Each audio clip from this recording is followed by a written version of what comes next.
Isa pa. So, pag-aralan naman natin ang Lucas 7:36 hanggang 50. Binuhusan ng pabango ang mga paa ni Jesus.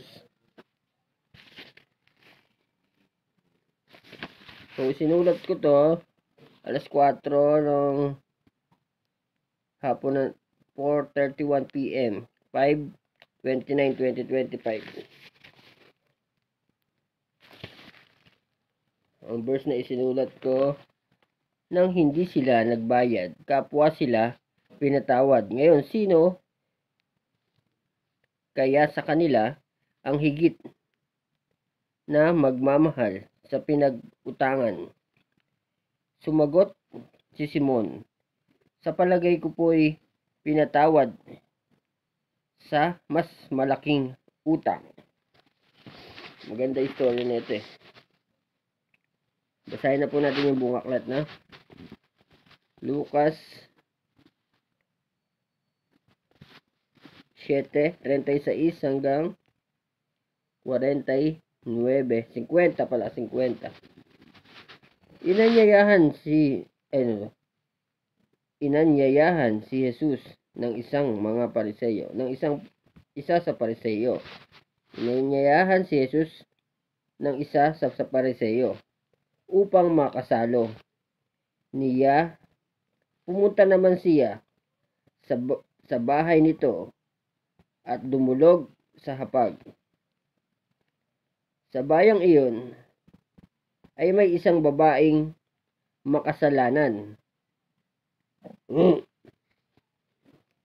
Nabalitaan niyang kumakain si Jesus sa bahay ng Pariseyo, kaya't nagdala siya ng pabangong nasa sisidlang alabastro.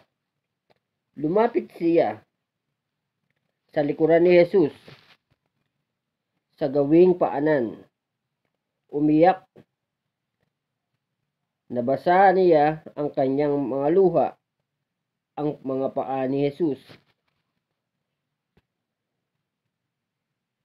Pinunasan niya ng kanyang sariling buhok, hinagkan at binuhusan ng pabango ang mga paa nito.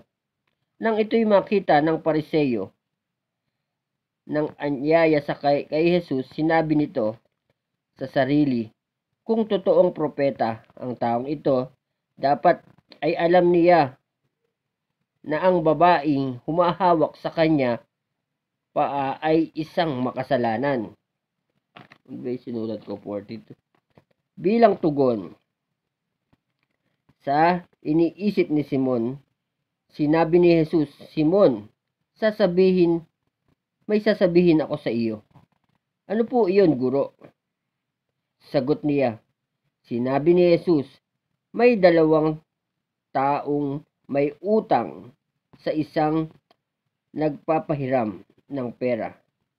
500 salaping pilak ang inutang ng isa, at 50 salaping pilak naman ang sa ikalawa.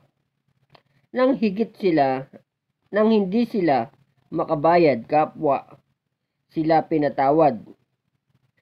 Sino kaya sa kanila, ito yung sinulat ko, 42, nang hindi sila makabayad, kapwa sila pinatawad. Ngayon, sino kaya sa kanila ang higit na magmamahal sa pinagkakautangan? Sumagot si Simon, sa palagay ko po, ang pinatawad na mas malaki ang utang. Tama ang sagot mo, tugon ni Jesus. Nilingon niya ang babae at sinabi kay Simon, nakikita mo ba ang babaeng ito? Pumasok ako sa iyong bahay at hindi mo man lamang ako binigyan ng tubig para sa aking mga paa. Ngunit hinugasan niya ng luha ang aking mga paa at pinunasan ang mga ito ng sarili niyang buhok. Hindi mo ako hinalikan, ngunit siya'y mula nang pumasok ay hindi tumigil ng kahahalik sa akin mga paa. Hindi mo nilagyan ng langis ang aking ulo, subalit binuhusan niya ng pabango ang aking mga paa. Kaya't sinasabi ko sa iyo, malaki ang kanyang pagmamahal sapagkat maraming kasalanan ang pinatawad sa kanya. Ngunit ang pinatawad ng kaunti ay kaunti rin ang pagmamahal.